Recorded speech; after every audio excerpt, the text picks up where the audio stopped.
Hello everyone, welcome to my channel. आप अपने person को विजुअलाइज करते हुए इस रीडिंग को देखें और हम यहाँ पर देखने की कोशिश करेंगे कि इस वक्त आपके पर्सन आपके बारे में क्या सोच रहे हैं, उनकी करंट फीलिंग्स क्या हैं आपको लेकर। ओके व्यूअर्स, तो ये एक जनरल कलेक्टिव और टाइमलेस रीडिंग है और सभी साइंस के लिए है और जेंडर स्पेसिफिक नहीं है। आप मेल हैं, फीमेल हैं या फिर आप मैरिड हैं, अनमैरिड हैं, ये रीडिंग आप सभी के लिए है। और चाहे आप किसी भी एज ग्रुप के हों, ये रीडिंग आप सभी के लिए है। यहाँ मैं रैंडमली कुछ कार्ड्स निकालूंगी और साइंस भी बताऊंगी जो भी मुझे यहाँ पर नज़र आएंगे, और जो नंबर आपके लिए लकी हो सकते हैं वो भी हम देखने की कोशिश करेंगे। ओके, तो चलिए स्टार्ट करते हैं रीडिंग।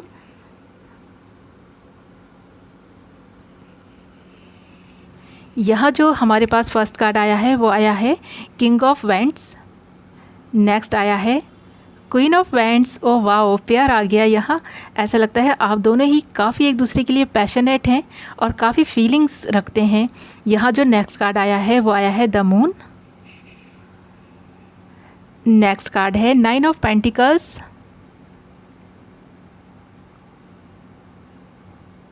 नेक्स्ट आया है पेज ऑफ सोर्स। नेक्स्ट है द मैजिशियन।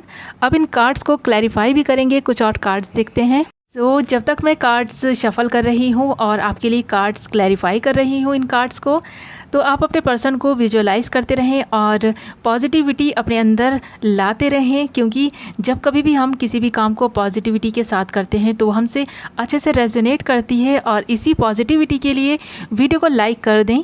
यहाँ जो हमारे पास कार्ड आया है वो है फ्लावरिंग। एंड नेक्स्ट कार्ड आया है transformation, the burden, Thunderbolt, separation, fighting, schizophrenia.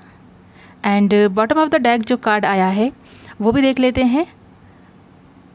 Bottom of the deck में जो कार्ड आया है वो है अवेयरनेस। इसे हम यहीं पर रख लेंगे। ओके, और यहाँ पर हम देखने की कोशिश करेंगे कि इस वक्त आपके पर्सन क्या सोच रहे हैं। तो क्लियर है रीडिंग, ऐसा ही लग रहा है, क्योंकि यहाँ पर हमारे पास जो फर्स्ट कार्ड ही आ गए हैं, king of wands and queen of wands. तो ऐसा लग रहा है इन कार्ड्स को देखकर कि आप दोनों के बीच अभी बात नहीं हो रही है। आप दोनों ही एक दूसरे से नाराज़ हैं और वो नाराज़गी की वजह कोई भी हो सकती है, कुछ भी हो सकती है। ओके व्यूअर्स, तो यहाँ पर द मून का कार्ड हमारे पास आया है और उसको देखकर ऐसा लग रहा है कि आप दोनों के बीच वैचारिक मतभेद हैं। ऐसा लग रहा है कि अगर आप एक काम को करने का कहते हैं तो आपके पार्टनर आपसे कहते हैं नहीं, हमें इसे इस तरीके से करना चाहिए, इससे ज़्यादा बेनिफिट होगा। या फिर अगर आपके पार्टनर आपसे ये कहते हैं कि हमें इस काम को इस तरह नहीं, इस तरह करना चाहिए, तो आप दोनों के बीच किसी भी काम को लेकर विचार एक नहीं हो पाते हैं, यानी कि डिफरेंस बना ही रहता है आप दोनों के विचारों में। अगर एक इंसान रोमांटिक है तो दूसरा इंसान थोड़ा अनरोमांटिक हो सकता है। अगर एक इंसान की सेहत बहुत अच्छी है तो दूसरे की थोड़ी सी लो हो सकती है, यहाँ ऐसा लग रहा है, जिसकी वजह से भी आप दोनों के बीच तालमेल बिठाना थोड़ा सा मुश्किल हो जाता है। बट इसका मतलब ये नहीं है कि आपके पार्टनर आपको पसंद नहीं है या आप उनसे प्यार नहीं करते हैं या फिर आपके पार्टनर आपसे प्यार नहीं करते हैं। यहाँ प्यार तो भरपूर है।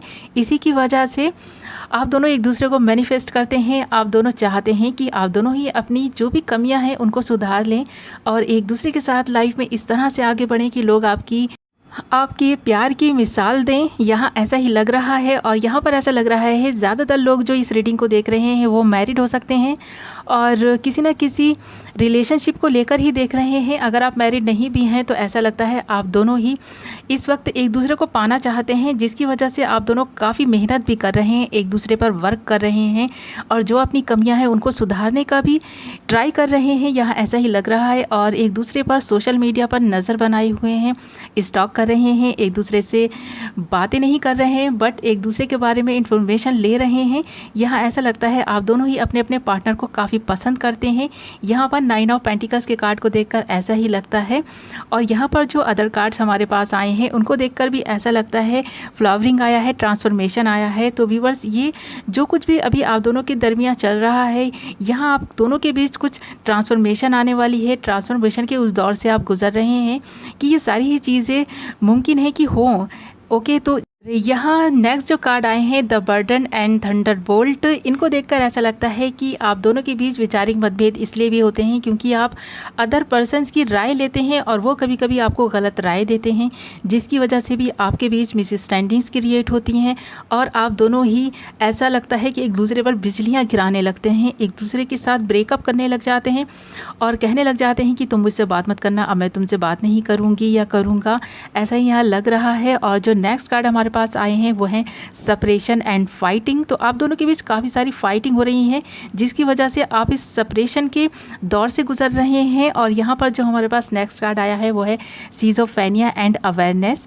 तो ये जो अभी आप दोनों के बीच चल रहा है, ये किसी एक ऐसे पर्सन की वजह से भी हो सकता है जिसको शायद आपके पर्सन हेल्प करने की कोशिश कर रहे हैं और ये पर्सन आपके पर्सन के क्लोज फ्रेंड हो सकते हैं। ये मेल या फीमेल दोनों में से कोई भी हो सकते हैं, जिसकी वजह से भी आपको ऐसा लग रहा है कि आपके पर्सन थर्ड पार्टी में इन्वॉल्व हैं, यानी कि उस पर्सन के साथ आपके पर्सन का कोई ना कोई कनेक्शन है। आप उन पर शक करते हैं, जिसकी वजह से आपके पर्सन आपसे नाराज़ होते हैं, फाइट करते हैं और आप दोनों सेपरेशन में आ जाते हैं।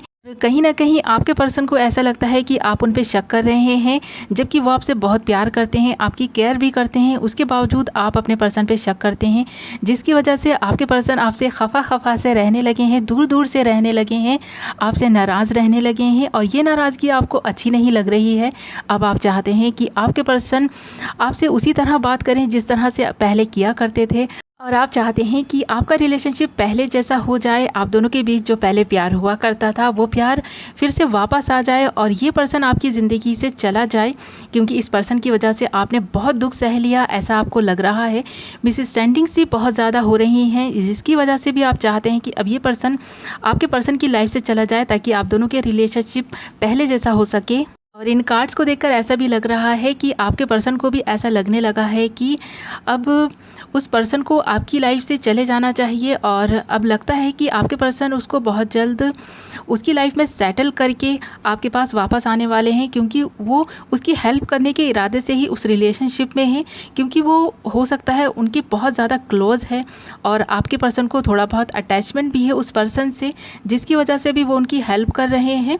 बट बहुत जल्दी ऐसा लग रहा है कि आपके पर्सन आपकी लाइफ में वापस आने का सोच रहे हैं और इस वक्त भी वो यही सोच रहे हैं कि आपको मना लिया जाए। इस तरह नाराज़गी उनको भी अच्छी नहीं लग रही है, वो भी ज़्यादा दिन तक आपसे दूर नहीं रह पा रहे हैं। उनको भी ऐसा लगने लगा है कि काफ़ी टाइम हो गया, आप दोनों ने एक साथ टाइम स्पेंड नहीं किया है, कहीं घूमने नहीं गए, एक दूसरे से प्यार भरी बातें नहीं की हैं, ऐसा लग रहा है। अब आपके पर्सन चाहते हैं आपकी लाइफ में वापस आना और यहाँ इन कार्ड्स को देखकर लग भी रहा है कि बहुत जल्द आपके पर्सन आपकी लाइफ में वापस आएंगे और आप दोनों के बीच जो भी मिसअंडरस्टैंडिंग्स हैं ये बहुत जल्द क्लियर होंगी। इस वक्त भी आपके पर्सन यही सब सोच रहे हैं। ओके व्यूअर्स, तो ये थी आपकी रीडिंग। कुछ तो क्लैरिटी मिली होगी इस रीडिंग से और कुछ तो रेजोनेट की होगी। मुझे कमेंट करके बताएं कि कितना रेजोनेट की है। मैं मिलती हूँ नेक्स्ट वीडियो में। Bye bye.